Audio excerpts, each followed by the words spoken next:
C'est avec joie que nous vous accueillons sur le plateau d'Espérance TV dans notre émission Comment ça va? Comment ça va, Bertie? Je vais bien. J'espère que nos amis téléspectateurs se portent bien et trouveront certainement quelques éléments de réponse dans le sujet que nous allons traiter à partir d'aujourd'hui. C'est notre but. Aujourd'hui, nous avons la joie d'accueillir bien sûr Berthe qui fait l'intégralité de cette émission, mais j'aimerais vous présenter le sujet de l'alcoolisation à l'alcoolisme.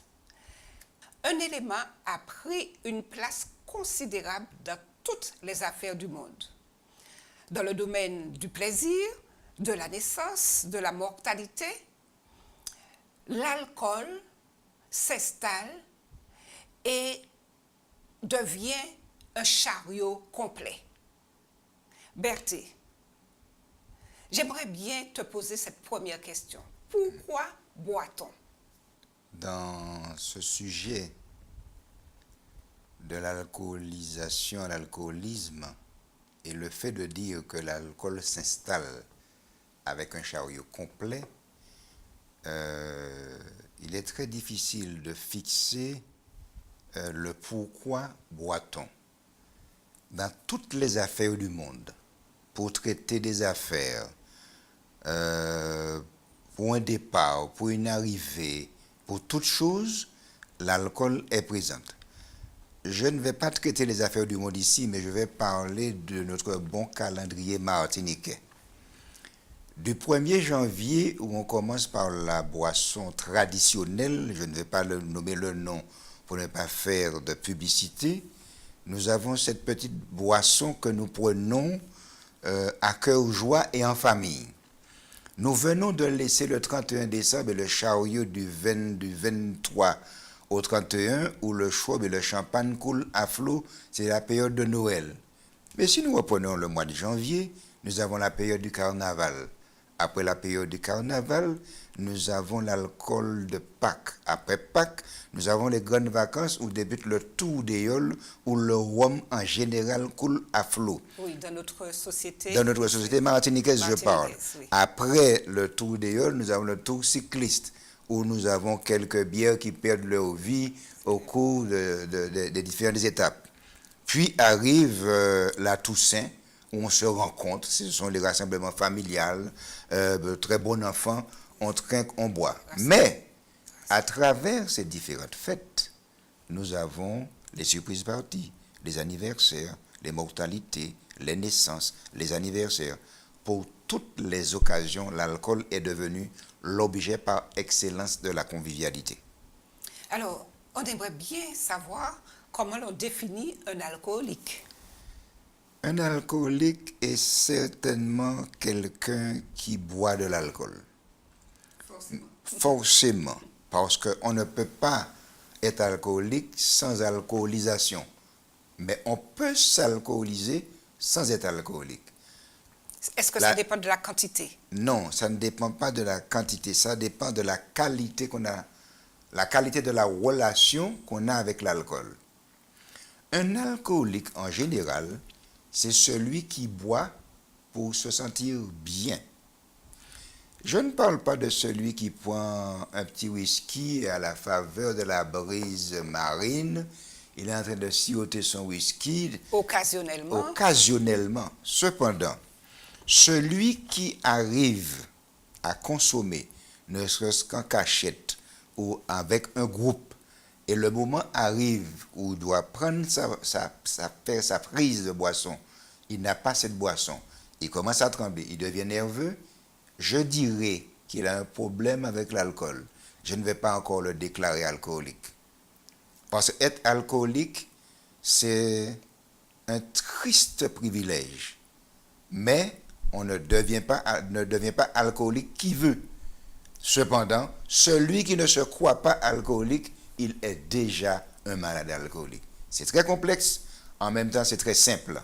Et j'espère qu'au cours de l'émission, nous aurons beaucoup plus de définitions. Alors, si l'alcoolique, tu le définis ainsi, est-ce qu'on peut déterminer un âge pour commencer, par exemple? Malheureusement, ce que je dirais peut paraître aberrant, mais nous commençons très jeunes. D'ailleurs, avant la naissance, nous avons déjà commencé. Je prends le cas d'une femme enceinte qui a désiré sa maternité. Elle est tellement heureuse. Elle fête. Elle fête le fait de revenir de la pharmacie et le test est positif. Elle avait un champagne au frigo. Elle le trinque avec son fiancé ou son mari. Ils sont heureux comme des pinsons. Donc, l'enfant, le fœtus s'alcoolise, quoi qu'on dise. L'enfant est né, et si je prends l'exemple de beaucoup de jeunes comme moi, nous sommes allés à la boutique acheter, en ce temps-là, on disait un Miss Rhum, 250 centilitres de rhum.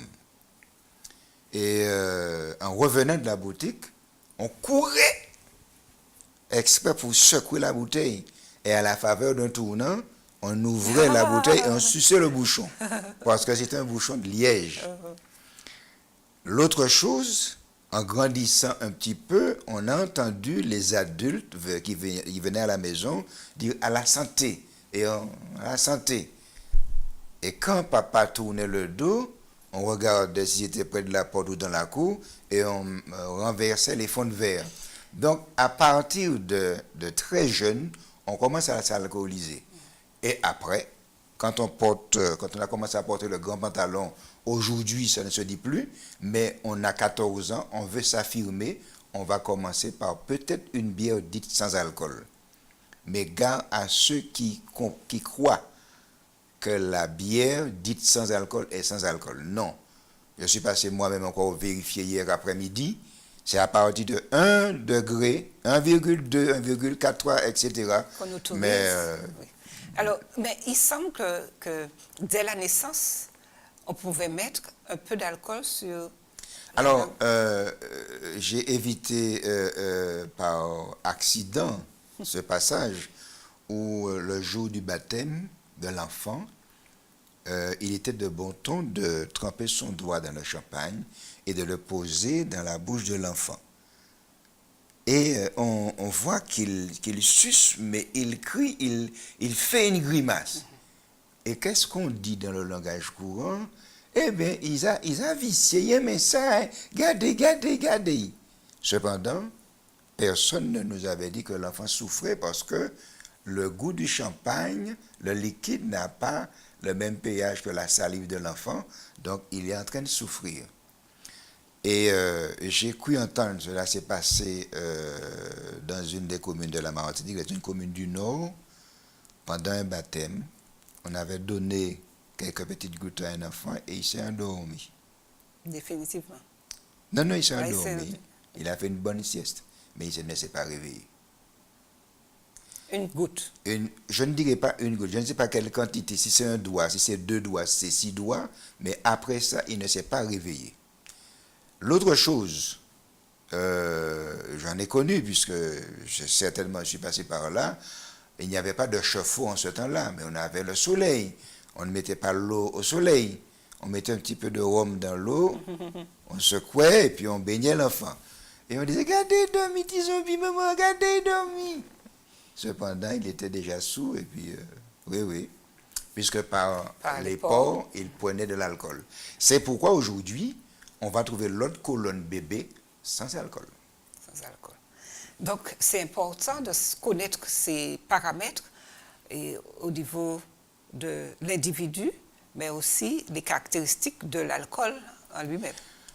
Mais quand on prend un punch, ou bien un peu d'alcool, ou bien un peu de champagne, ou bien une bière sans alcool, on n'a pas le temps de mesurer quelle sera l'étendue de ce qu'on fait.